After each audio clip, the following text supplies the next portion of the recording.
إن الحمد لله نحمده ونستعينه ونستغفره ونؤمن به ونتوكل عليه ونعوذ بالله من شرور أنفسنا ومن سيئات أعمالنا من يهده الله فلا مضل له ومن يضلله فلا هادي له ونشهد أن لا إله إلا الله وحده لا شريك له وأشهد أن محمدا عبده ورسوله صفيه وخليله ورسوله أما بعد فقد قال الله تعالى في كلامه القديم بعد أعوذ بالله من الشيطان الرجيم بسم الله الرحمن الرحيم وسارعوا إلى مغفرة من ربكم وجنة عرضها السماوات والأرض أعدت للمتقين وقال الله تعالى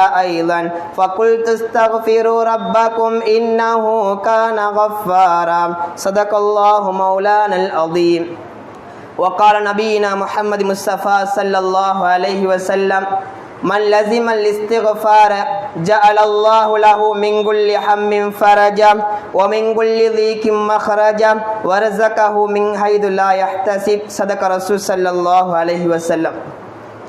புகழ் அனைத்தும் அகிலத்தை படைத்து பரிபாலித்துக் கொண்டிருக்கும் வல்ல இறைவன் அல்லாஹு தாலாவுக்கே உரித்தாகட்டும். அல்ஹம்துலில்லாஹ்.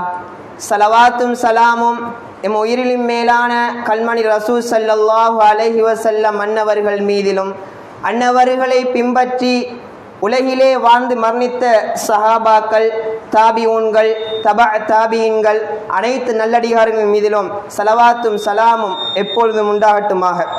அன்பான இஸ்லாமிய சகோதரர்களே, அல்லாஹ்வின் நல்லடியார்களே, பொதுவாக நாம் இந்த காலத்தில் இருந்து கொண்டிருக்கின்றோம். இக்காலமானது ஃபித்னாவினுடைய காலமாக வர்ணிக்கப்படுகின்றது. அன்பானவர்களே, ஒரு மனிதரை அல்லாஹு தஆலா இந்த உலகத்திலே படைத்ததனுடைய நோக்கம் தன்னை வணங்க வேண்டும், தன்னுடைய கட்டளைக்கு அடிபணிய வேண்டும், ரசூல் ஸல்லல்லாஹு அலைஹி வஸல்லம் அவர்களுடைய அந்த ஏவல்களுக்கு கட்டுப்பட வேண்டும் என்ற நோக்கோடு தான் ஒரு மனிதன் இந்த உலகிலே படைக்கப்பட்டிருக்கின்றான். அந்த அடிப்படையிலே ஒரு மனிதனுடைய வாழ்க்கையை 5 கட்டங்களாக உலமாக்கள் பிரித்து காட்டுகின்றார்கள். அன்பானவர்களே, அதிலே முதலாவது தான் ஆலமுல் அர்வாஹ் என்கின்ற நாமெல்லாம் ரூஹுகளாக அல்லாஹ்விடத்திலே ஒன்றிணைந்து இருந்த அந்த நேரமாகும்.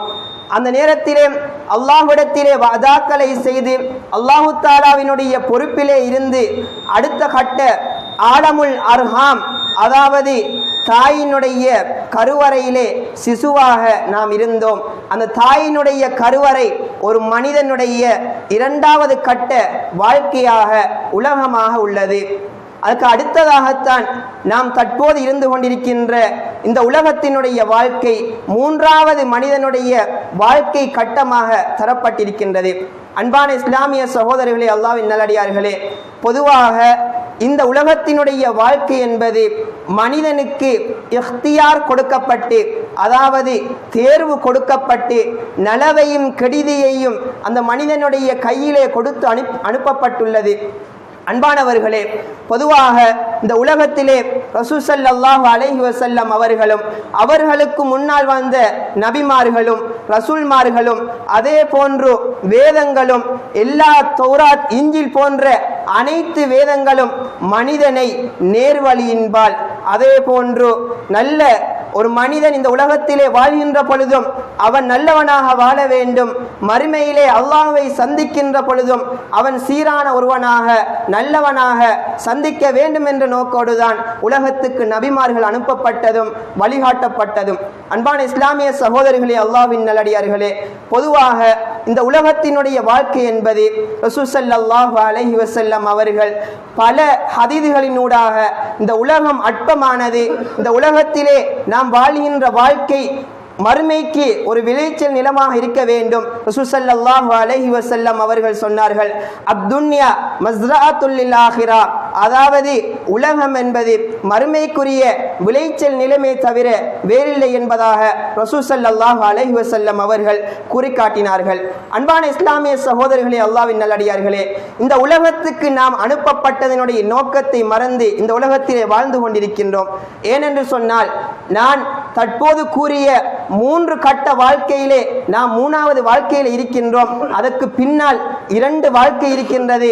அதுதான் அந்த கபிரினுடைய அந்த வாழ்க்கையும், அதே போன்று அதற்கு அடுத்ததாக இருக்கக்கூடிய அந்த ஆகிராவினுடைய வாழ்க்கையுமாகும்.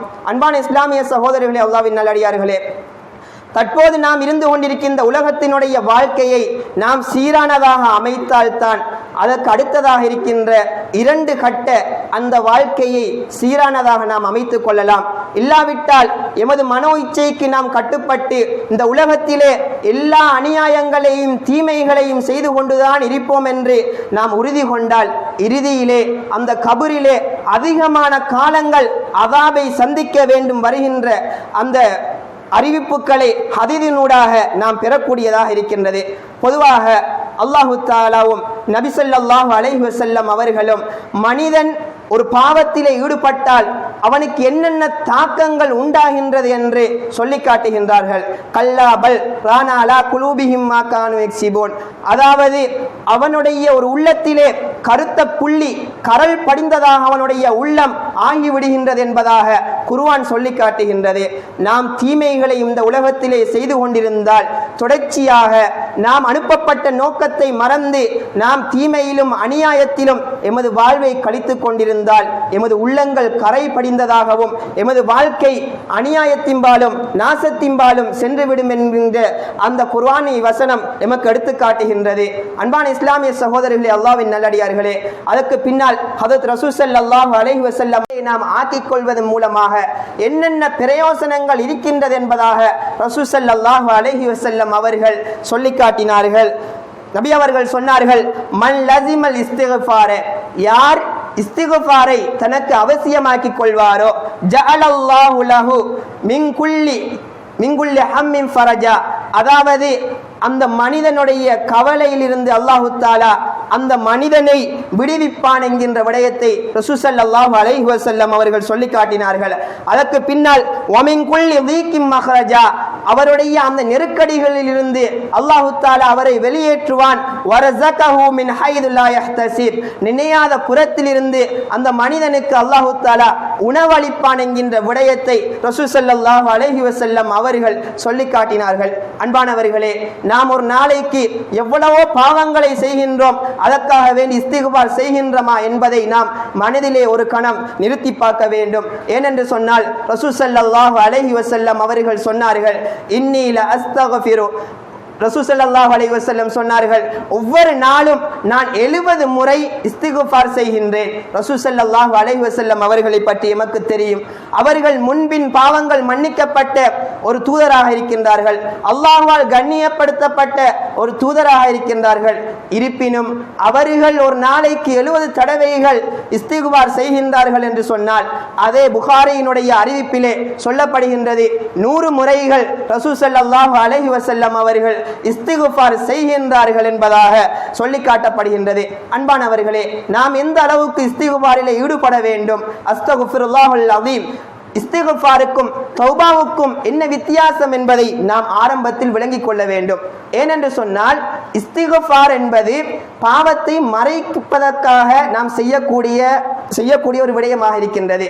ஏனென்று சொன்னால் நாளை மறுமையிலே அல்லாஹு தஆலா அகிலத்தார்கள் அனைவர்களுக்கு முன்னால் அந்த பாவத்தை வெளிப்படுத்திவிடக் கூடாது, இந்த உலகத்தாருக்கும் அந்த பாவத்தை வெளிப்படுத்திவிடக் கூடாது என்பதற்காகத்தான் அஸ்தக்ஃபிருல்லாஹல் அஸீம், அதாவது எனது பாவத்தை நீ மறைத்து விடுவாயாக, மன்னித்து விடுவாயாக என்பதாக நாம் இஸ்திக்பார் செய்கின்றோம்.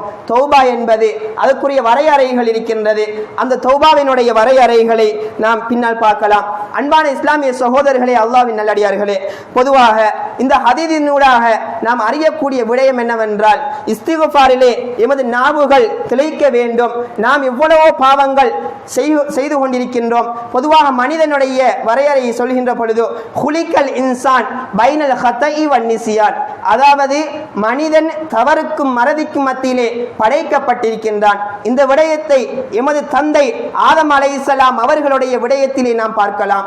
அவர்களை அல்லாஹு தஆலா படைத்து விட்டு அந்த ஆதம் அலைஹிஸ்ஸலாம் அவர்களையும் ஹவ்வா அலைஹிஸ்ஸலாம் அவர்களையும் நீங்கள் ஒரு மரத்தின் பக்கம் நெருங்க வேண்டாம் என்று அல்லாஹு தஆலா கட்டளையிட்ட பொழுது அவர்கள் ஷைத்தானுடைய அந்த ஊசலாட்டம் உள்ளத்தில் ஏற்பட்டதன் காரணத்தால் அவர்கள் அந்த மரத்தின் பக்கம் நெருங்கி செல்கின்றார்கள்.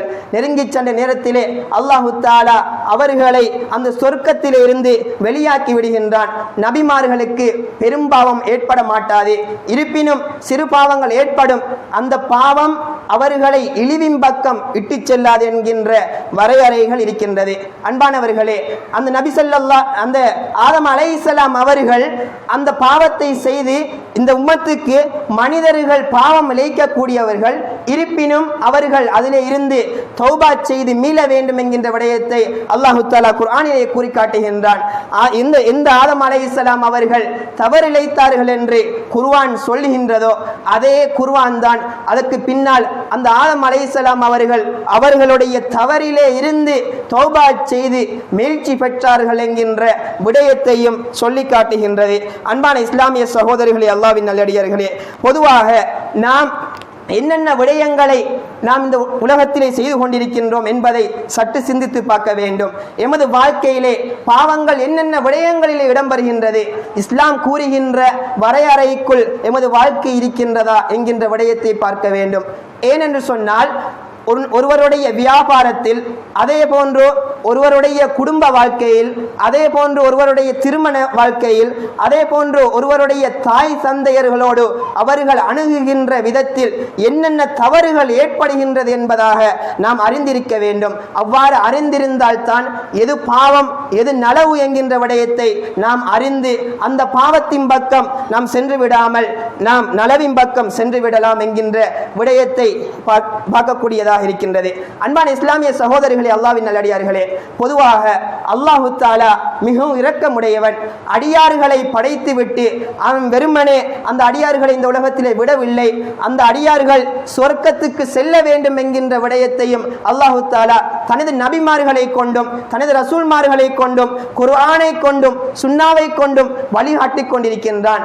ஆதம் அலைஹிஸ்ஸலாம் உட்பட நபி ஸல்லல்லாஹு அலைஹி வஸல்லம் அவர்கள் வரைக்கும் பல வழிகாட்டல்களை அல்லாஹு தஆலா எமக்கு தந்திருக்கின்றான். அன்பானவர்களே, அந்த வழிகாட்டலில் நின்றும் நாம் எதனை எடுத்திருக்கின்றோம் என்கின்ற விடயத்தை சற்று சிந்தித்து பார்க்க வேண்டும். ஏனென்று சொன்னால், அல்லாஹ் குர்ஆனிலே வசாரிஉ இலா மக்ஃபிரத்தின் மின் ரப்பிக்கும் வ ஜன்னத்தின் அர்துஹஸ் ஸமாவாத்து வல் அர்த், அதாவது நீங்கள் அல்லாஹ்வினுடைய மக்ஃபிரத்தின் பக்கமும் அவனுடைய சுவர்க்கத்தின் பக்கமும் விரைந்து வாருங்கள் என்பதாக அல்லாஹு தஆலா அவனுடைய அருள்மறையிலே கூறி காட்டுகின்றான். அன்பானவர்களே, கூறி காட்டிவிட்டு சொல்கின்றான், அர்துஹஸ் ஸமாவாத்து வல் அர்த், அதாவது அவனுடைய அந்த பாவ மன்னிப்பு, அவன் மன்னிப்பு வழங்குவது இந்த வானம் பூமியை விட விசாலமானது என்கின்ற விடயத்தை சொல்லி காட்டிவிட்டு அதை தக்வாதாரிகளுக்கு முத்தகீங்களுக்கு நாங்கள் தயார்படுத்தி வைத்திருக்கின்றோம் என்கின்ற விடயத்தையும் அல்லாஹு தஆலா சொல்லி காட்டுகின்றான். அன்பானவர்களே, தக்வா என்பது பொதுவாக தக்வா என்று பேசுகின்றோம், முத்தகீங்கள் என்று பேசுகின்றோம். அந்த தக்வாவினுடைய அடிப்படை என்ன என்கின்ற விடயத்தை சற்று நாம் சிந்தித்து பார்க்க வேண்டும். ஏனென்று சொன்னால், தக்வா அதாவது அவர்கள் ஒரு விடயத்தை செய்துவிட்டால், பாவகாரியமான ஒரு விடயத்தை செய்துவிட்டால் அதிலே அவர்கள் நிரந்தரமாக இருக்க மாட்டார்கள். அல்லாஹ்வின் பக்கம் அவர்கள் மீட்சி பெற்று விடுவார்கள் என்கின்ற விடயத்தை அல்லாஹு தஆலா தக்வாதாரிகளுடைய அடையாளமாக குர்ஆனிலே கூறி காட்டுகின்றார். ரசூல் ஸல்லல்லாஹு அலைஹி வஸல்லம் அவர்கள் சொன்னார்கள், இத்தகில்லாஹ ஹைதுமா குன், நீ எங்கிருந்தாலும் அல்லாஹ்வை தக்வா செய்து கொள். அதாவது நீ தனிமையில் இருக்கின்றாய் என்பதற்காக வேண்டி பாவத்திலே ஈடுபட்டு விடாதே. அதே போன்று உனது சொத்துக்கள் உனது செல்வங்கள் என்பதற்காக வேண்டி யார் என்னை கேட்பது, யார் என்னை தட்டி நிறுத்துவது என்று நீ எண்ணிவிட்டு உனது பாவத்தில் ஈடுபட்டு விடாதே. மாற்றமாக அல்லாஹ் தஆலா எந்த இடத்தில் நீ இருந்தாலும் உன்னை கண்காணித்துக் கொண்டிருக்கின்றான் என்ற சிந்தனையில் அல்லாஹ்வை அஞ்சி வழிபட்டுக் கொள்கின்ற விடயத்தை ரசூல் ஸல்லல்லாஹு அலைஹி வஸல்லம் அவர்கள் சொன்னார்கள். நாம் ஆரம்பத்திலே பார்த்தோம், ஒரு மனிதர் தவறுக்கு மத்தியிலே படைக்கப்பட்டவன், ஒரு மனைவிக்கு மத்தியிலே படைக்கப்பட்டவன். அவ்வாறான மனிதன் தற்சமயம் அவன் பாவம் செய்து விட்டால் அந்த ரசூல் ஸல்லல்லாஹு அலைஹி வஸல்லம் அவர்கள் சொன்னார்கள், வஅத்பி ஸய்யிஅத்தல் ஹஸனா, நீ ஒரு பாவத்தை செய்து விட்டால், ஒரு கெடுதியை செய்து விட்டால் அதற்கு பின்னால் ஒரு நலவை செய்து விடு. அந்த பாவத்தை அந்த நலவு அழித்து விடும் என்கின்ற விடயத்தை ரசூல் ஸல்லல்லாஹு அலைஹி வஸல்லம் அவர்கள் சொல்லி காட்டினார்கள். அன்பான இஸ்லாமிய சகோதரர்களே, அல்லாஹ்வின் நல்லடியார்களே, பொதுவாக அல்லாஹ் தஆலா எந்த அளவுக்கு இரக்கமானவன் என்கின்ற விடயத்தை நாம் இந்த ஹதீஸினூடாகவும் அதே போன்று குர்ஆன் வசனங்களின் மூலமாகவும் நாம் பார்க்கக்கூடியதாக இருக்கின்றது. நாம் அல்லாஹ்வின் பக்கம் மீட்சி பெற்றால் அல்லாஹ் தஆலா எமக்கு பல விடயங்களை அமைத்து தருவான். எமது பாவங்களை மன்னிப்பதற்கு அவன் தயாராக இருக்கின்றான். எம்மை பொறுத்த வரைக்கும் நாம் பாவங்களை செய்துவிட்டு அல்லாஹ் தஆலா என்னை மன்னிப்பானா என்கின்ற ஒரு கேள்வியை எமக்கு மத்தியில் நாம் எழுப்பிக் கொள்கின்றோம். இந்த விடயத்திலே நாம் மிக கவனமாக இருக்க வேண்டும். நீ எந்த பாவங்களை செய்து விட்டாலும் அதற்குரிய பரிகாரத்தை மார்க்கம் கூறி இருக்கின்றது. நீ ஜினாவை செய்து விட்டியா, நீ திருமணம் முடித்தவனாக இருந்தால் உனக்கு ஒரு அந்த பாவ மன்னிப்பு தௌபா இருக்கின்றது, அதற்குரிய வரையறைகள் இருக்கின்றது. அதே போல திருமணம் முடிக்காமல் நீ விபச்சாரம் செய்து விட்டியா, உனக்குரிய ஹத்து இருக்கின்றது. அதே போன்று நீ களவெடுத்து விட்டியா, அதுக்குரிய தௌபா ஹத்து இருக்கின்றது. அதே போன்று சிறிய பாவங்கள் ஏற்பட்டு விட்டதா, அதற்குரிய இஸ்திக்ஃபார் தௌபா உனக்காக வேண்டி இருக்கின்றது. நீ அதிலே நிராசை அடைந்து விட வேண்டாம் என்கின்ற விடயத்தை மார்க்கம் சொல்லி காட்டுகின்றது. அன்பானவர்களே, பொதுவாக அல்லாஹ் தஆலா இஸ்திக்ஃபாரின் பக்கம், அதாவது பாவ மன்னிப்பின் பக்கம் மனிதர்களை அழைத்துக் கொண்டிருக்கின்றான். வகுல் தஸ்தக்பிரு ரப்பக்கும் இன்னஹு கான கஃபாரா, அதாவது நீங்கள் இஸ்திக்ஃபார் செய்து கொள்ளுங்கள், அல்லாஹ் தஆலாவை நீங்கள் அல்லாஹ் தஆலாவிடத்திலே பாவ மன்னிப்பு செய்து கொள்ளுங்கள். அல்லாஹ் தஆலா தான் மிகவும் பாவத்தை மன்னிக்க கூடியவனாக இருக்கின்றான் என்கின்ற விடயத்தை குர்ஆனினூடாக அல்லாஹ் தஆலா நமக்கு கற்றுத் தருகின்றான். அன்பான இஸ்லாமிய சகோதரிகளே, அல்லாஹ்வின் நல்லடியார்களே, 100 கொலைகள் செய்த ஒரு மனிதரையும் அல்லாஹ் தஆலா மன்னித்திருக்கின்றான். ரசூல் ஸல்லல்லாஹு அலைஹி வஸல்லம் அவர்கள் ஒரு சம்பவத்தை சொல்லி காட்டுகின்றார்கள். ஒரு மனிதர் 99 பாவங்களை கொலைகளை செய்துவிட்டு அவன் ஒருவரிடத்திலே செல்கின்றான், ஒரு பாதிரி இடத்திலே செல்கின்றான். ஒரு வணக்க வழிபாடு செய்யக்கூடிய ஒரு மனிதரிடத்திலே சென்று, நான் 99 கொலைகளை செய்துவிட்டேன், எனக்கு தௌபா இருக்கின்றதா என்பதாக சென்ற நேரத்திலே அம்மனிதர் எடுத்தவுடன் சொன்னார், உனக்கு தௌபா கிடையாது, எவ்வாறு உன்னை அல்லாஹ் தஆலா மன்னிப்பான் என்று சொன்னவுடன் அந்த மனிதரையும் கோபத்தின் காரணமாக அந்த மனிதர் கொலை செய்து விடுகின்றார். 100 கொலையாக மாறிவிடுகின்றது. மீண்டும் அம்மனிதர் தௌபாவை வேண்டி அவர் தேடி ஒரு ஆலிமை நோக்கி அவர் செல்கின்ற நேரத்திலே அந்த ஆலிம் அவர்களுக்கு வழிகாட்டுகின்றார்.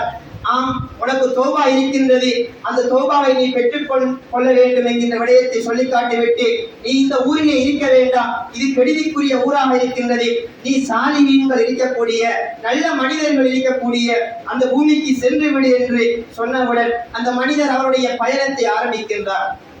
அந்த பயணத்தை ஆரம்பித்து அவர் செல்கின்ற வழியிலே அவருக்கு மரணம் ஏற்பட்டு விடுகின்றது.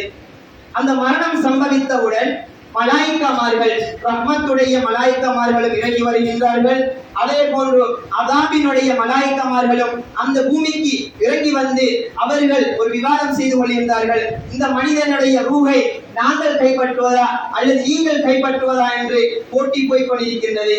அன்பானவர்களே, அந்த நேரத்திலே அவர் சென்ற அந்த பயணத்தின் தூரத்தை அளந்து நிலுவையிடப்படுகின்றது.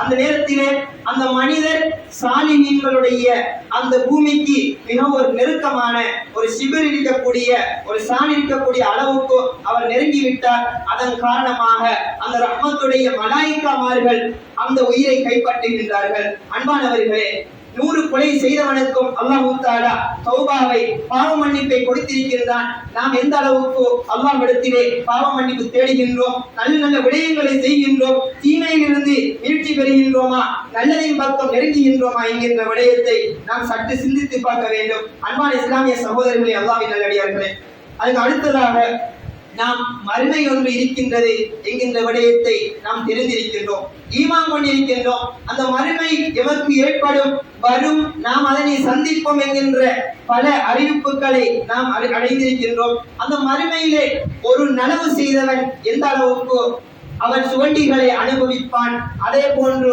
அவன் பாவம் செய்திருந்தால் எந்த அளவுக்கு அதாபுகளை அவன் சந்திப்பான் என்கின்ற விடயத்தில் குர்ஆன் சொல்லி காட்டுகின்ற விடயமானது யௌமைதின் துரதூன லா தக்ஃபா மின்கும் காஃபியா. அந்த நாளிலே அல்லாஹ் தஆலாவுக்கு எந்த விடயமும் மறைவானதாக இருக்காது. அல்லாஹ் தஆலா பொதுவாகவே அனைத்தையும் அறிந்தவனாக இருக்கின்றான், அனைத்தையும் தெரிந்தவனாக இருக்கின்றான். அவனுக்கு எந்த விடயமும் மறைவானதாக கிடையாது என்கின்ற விடயத்தை சொல்லிவிட்டு அம்மா மன் ஊத்திய கிதாபஹு பியமீனி ஃபயகூலு ஹாஉம் இக்ராஉ கிதாபியா.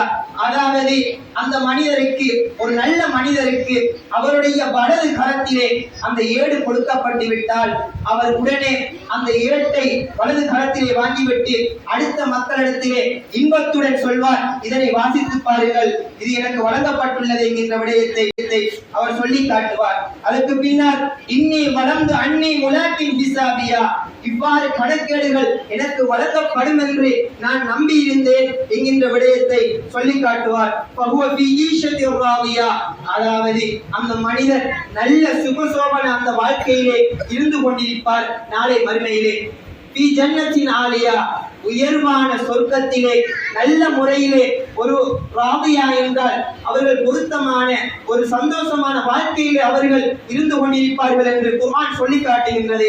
அதற்கு பின்னால் அந்த சொர்க்கத்தினுடைய இன்பத்தை பற்றி சொல்கின்ற பொழுது குதூபுஹா தானியா, அதாவது அவர்கள் நின்று கொண்டிருந்தாலும் அதே போன்று அவர்கள் படுத்துக் கொண்டிருந்தாலும் இருந்து கொண்டிருந்தாலும் எல்லா நிலையிலும் அவர்களுக்கு அந்த மரத்தினுடைய கனிகள் கைக்கு எட்டக்கூடியதாக காட்சியளிக்கும் தரும் என்கின்ற விடயத்தை குர்ஆன் சொல்லி காட்டுகின்றது. அதே போன்று குலு வஷ்ரபு ஹனீஅம் பிமா அஸ்லஃப்தும் பில் ஐயாமில் காலியா, நீங்கள் இந்த உலகத்திலே நன்மைகள் செய்து உங்கள் நன்மைகளை நீங்கள் சேகரித்து வைத்ததற்காக வேண்டி நீங்கள் இந்த சொர்க்கத்திலே அனைத்து விடயங்களையும் குடியுங்கள், பருகுங்கள், தின்னுங்கள் என்கின்ற விடயத்தை அல்லாஹ் தஆலா குர்ஆனிலே குறிக்காட்டுகின்றான். இது சொர்க்க வாசிக்கு கொடுக்கப்படுகின்ற ஒரு இன்பகரமான செயலாக இருக்கின்றது. அதே போன்று ஒருவர் இந்த உலகத்திலே தீமையை செய்து கொண்டு நாளை மறுமையிலே அவர் அல்லாஹ்வை சந்தித்தால் அவருக்கு நடக்கக்கூடிய அதாபினுடைய விடயத்தையும் அந்த குர்ஆனுடைய அந்த ஆயத்திலே தொடர்ச்சியாக அல்லாஹ் தஆலா சொல்லி காட்டுகின்றான். வஅம்மா மன் ஊதிய கிதாபஹு பிஷ்மாலி, யாருடைய அந்த கணக்கேடு அந்த ஏடு அவருடைய இடது கையில் கொடுக்கப்படுகின்றதோ ஃபயகூலு யா லைத்தனி லம் ஊத கிதாபியா, அதாவது இந்த ஏடு எனக்கு வழங்கப்படாமல் இருந்திருக்கலாமே என்று அம்மனிதர் கூறிக்கொண்டிருப்பார். வலம் அதிரிமா ஹிசாபியா, இந்த கணக்கு எனக்கு வழங்கப்படாமல் இருந்திருக்கலாமே, இந்த கணக்கு எனக்கு வழங்கப்பட்டதன் காரணத்தால் நான் நரகத்திற்கு செல்ல போகின்றேனே என்கின்ற விடயத்தை அம்மனிதர் கூறுவார். யா லைத்தஹா கானத்தில் காதியா, அதாவது சென்ற வாழ்க்கையிலே நான் நஷ்டத்தை அடைந்து விட்டேனே, எனக்கு இந்த முடிவு, அதாவது மௌத்தோடு என்னுடைய ரூஹும் என்னுடைய முடிவுகள் இருந்திருக்கலாமே, இதுக்கு பின்னால் மறுமை ஏற்பட்டிருக்கின்றது என்கின்ற விடயத்திலே கவலைப்படுவார். மா அப்னா அன்னி மாலியா, அதாவது என்னுடைய சொத்து செல்வங்கள் எனக்கு பயனளிக்கவில்லையே. அதாவது உலகத்திலே தற்போது வாழ்ந்து கொண்டிருக்கின்ற மனிதர்கள் தன்னுடைய சொத்துக்காக வேண்டியும் தனது செல்வத்துக்காக வேண்டியும் பல பாவகரமான விடயங்களில் ஈடுபட்டுக் கொண்டிருக்கின்றார்கள். உலகத்திலே எவ்வாறெல்லாம் நாம் வாழ்ந்துவிட்டு சென்றாலும் நாளை மறுமையிலே அந்த செல்வங்கள் எமக்கு பயனளிக்க கூடியதாக இருக்கின்றதா என்பதை சற்று நாம் சிந்தித்து பார்க்க வேண்டும். பொருளாதாரம் என்று வந்துவிட்டால் அதிலே வட்டி கலக்கின்றது, பாவகரமான செயற்பாடுகள் ஈடுபடுகின்றார்கள். அதே போன்று ஏனைய தீய காரியங்கள், ஒருவர் செல்வந்தராக இருந்தால் அவர் நினைத்த வாழ்க்கையை வாழ்ந்து கொண்டிருக்கின்றார், மறுமையை நினைப்பது கிடையாது, அதனை சிந்திப்பது கிடையாது. இவ்வாறான வாழ்க்கையை வாழ்ந்துவிட்டு அவர் நாளை மறுமையிலே அவர் சென்று விட்டால் இவ்வாறுதான் கூறுவார். மா அப்னா அன்னி மாலியா, என்னுடைய சொத்து செல்வங்கள் எனக்கு பயனளிக்கவில்லை என்பதாக கூறி காட்டுவார். அன்பானவர்களே, எமது சொத்து செல்வங்களையும் எமது பிள்ளைகளையும் எமது குடும்பங்களையும் அந்த மறுமைக்கு சேகரிப்பாக நாம் ஆக்கிக் கொள்ள வேண்டும். அதே போன்று ஹலக்க அன்னே சுல்தானியா, என்னுடைய அதிகாரங்கள் உலகத்திலே எவரவர் நான் தலைவர் என்று, அதே போன்று நான் தான் ஆட்சியாளர், என்னிடத்தில் தான் அனைத்தும் இருக்கின்றது என்று பெருமை அடித்துக் கொண்டு இந்த உலகத்திலே வாழ்ந்துவிட்டு செல்கின்ற மனிதர் அவர் நரகவாதியாக இருந்தால் அவர் கூறுவார், இந்த நேரத்திலே எனது ஆட்சி அதிகாரங்கள் எல்லாம் அழிந்து விட்டதே என்று கூறுவார். உடனே சொல்லப்படும், குதூஹு, அவனை பிடியுங்கள், அவனை பிடியுங்கள் என்று சொல்லிவிட்டு அவனை விலங்கிடுங்கள், விலங்கி சங்கிலியிலே கட்டுங்கள் என்பதாக சொல்லப்படும். சும்மல் ஜஹீம சல்லு, ஜஹீம் என்கின்ற அந்த நரகத்திலே அந்த மனிதரை போடுங்கள் என்பதாக சொல்லப்பட்டு விட்டு, சும்ம ஃபீ சில்சிலத்தின் தர்ஹுஹா சபூன திராஅம் ஃபஸ்லுகு, 70 முழம் கொண்ட அந்த சங்கிலியிலே அவனை கட்டி போடுங்கள் என்பதாக கூறப்படும். அன்பானவர்களே, இவ்வாறான அதாபான விடயங்களில் இருந்து நாம் பாதுகாப்பு தேடிக்கொள்ள வேண்டும். எமது வாழ்க்கை எந்த அளவுக்கு இந்த உலகத்திலே நாம் நலமாக வாழ்ந்து கொண்டிருக்கின்றோமோ அதே போன்று அல்லாஹுக்கு பொருத்தமானதாக அது அமைய வேண்டும். இல்லாவிட்டால் இவ்வாறான அந்த நரகத்தினுடைய அந்த செயற்பாடுகளை அல்லாஹ் தஆலா எமக்கு ஆக்கி தருவான். அல்லாஹ் தஆலா அதிலிருந்து எம்மை பாதுகாப்பானாக, சுவண்டிகளை அடையக்கூடிய மக்களாக ஆக்குவானாக. அன்பானவர்களே, பொதுவாக தௌபாவினுடைய அந்த நிபந்தனைகளை பற்றி நாம் சற்று சிந்திக்க வேண்டும். முதலாவது, தௌபா செய்வதாயின் ஆரம்பமாக நாம் நிய்யத்தை சரிப்படுத்திக் கொள்ள வேண்டும். வெறுமனே முகத்துதிக்காக வேண்டி தௌபா செய்து கொள்வது, அதே போன்று ஏனையவர்கள் நல்லவர்கள் என்று சொல்ல வேண்டும். அதே போன்று ரமலானுடைய மாதத்தில் மாத்திரம் தௌபாவை நாம் நாடுவது, இவ்வாறான விடயம் அல்லாமல் எமது நிய்யத்தை சரிப்படுத்திக் கொண்டு தௌபாவை நாம் செய்து கொள்ள வேண்டும். இது தௌபாவினுடைய ஆரம்ப நிபந்தனையாக சொல்லி காட்டப்படுகின்றது. அதற்கு பின்னால் இரண்டாவதாக, நாம் செய்த அந்த பாவத்திற்காக வேண்டி நாம் கை சேதப்பட வேண்டும், கவலைப்பட வேண்டும். அதற்கு பின்னால் அந்த மூன்றாவதாக அந்த பாவத்தில் இருந்து நாம் வளர வேண்டும், நீங்க வேண்டும் என்கின்ற விடயத்தை வரையறைகளாக நிபந்தனைகளாக நமக்கு தந்திருக்கின்றார்கள். அதே போன்று இறுதியாக நான்காவது நிபந்தனையாக அல் அஸ்மு அலா அல்லா யஊத இலா தம்பி மர்ரத்துன் உக்ரா, அடுத்த தடவை வேறொரு முறை நாம் அந்த பாவத்திலே மீளாமல் இருக்க வேண்டும் என்று உறுதி கொள்ள வேண்டும். அன்பானவர்களே, ஒரு மனிதனுடைய உறுதி அது மிகவும் பலமானதாக இருக்கின்றது. எனவே இந்த விடயங்களிலே நாம் கண்காணிப்பாக இருக்க வேண்டும். தௌபாவினுடைய நிபந்தனைகளை அறிந்து அந்த தௌபாவிலே நாம் அதிகமாக ஈடுபட வேண்டும், இஸ்திக்ஃபாரிலே ஈடுபட வேண்டும், தீய காரியங்களை விட்டும் நாம் விலகிக் கொள்ள வேண்டும், நன்மையான காரியங்களை நாம் செய்து கொள்ள வேண்டும். அவ்வாறு செய்கின்ற பட்சத்திலே நாம் சிறந்தவர்களாக ஆகிவிடுவோம். அன்பான இஸ்லாமிய சகோதரிகளே, அல்லாஹ்வின் நல்லடியார்களே,